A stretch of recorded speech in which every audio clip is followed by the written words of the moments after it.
daylighting, I think it really started to become a thing like around maybe 2012 is when I remember. Like we were doing more with it in Chicago. So you're daylighting here, as you like to say, and you're making it easy for everybody to see everybody else, right? It's sort of common sense when you're building a low-stress network. But then why not make it beautiful?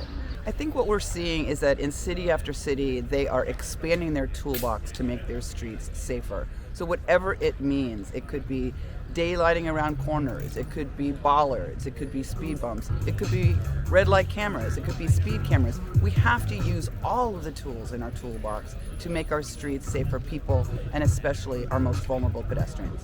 Chalkrite creates all forms of murals in paint and chalk, but exclusively on the ground. And so we started out doing chalk art on sidewalks and parking lots, driveways, plazas, you name it. When I moved to DC in 2019, I caught wind of the Safe Streets movement and realized how necessary it was. In addition to our traffic calming artwork and pedestrian plazas, we also work with a wide variety of NGOs working on social good causes. It's been wonderful to see the DC Department of Transportation embrace this concept of surface murals, art on the ground. I've done the better, let's say 15 or 16 of these surface murals throughout the city. Bloomberg Philanthropies with their Asphalt Arts Initiative has lots of data that shows that it actually makes places safer. It cuts down on pedestrian deaths. It's a really lovely way to keep people safe and also add art to the public realm. This was our first protected bike lane, and actually when we first put it in, it was a one-way. And I've told this story before, the community who was invested in this with us, skeptical, but invested, they came back to us and said, you know what, it needs to be a two-way bike lane because we see people salmoning in it all the time. So what they wanted was not to get rid of it, they wanted to enhance it and make it better.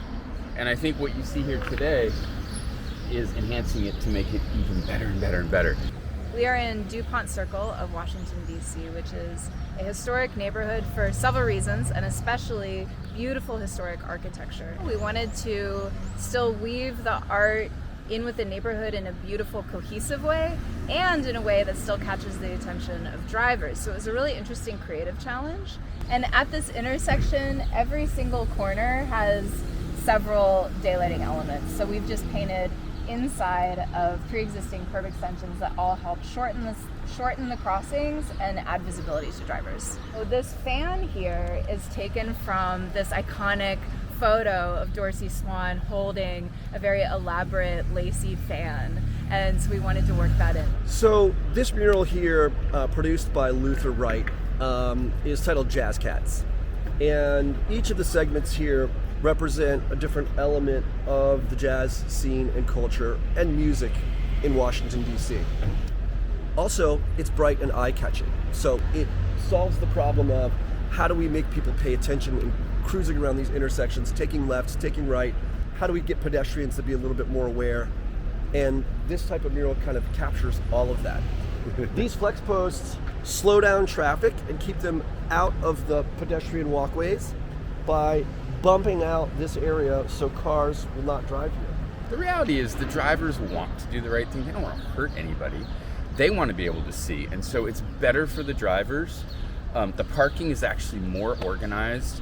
You don't need parking right up to the crosswalk. It gives the scooter and bike share companies that operate a place to locate their bikes. So it's just logic. You almost don't have to be a planner and an engineer to just see why this works.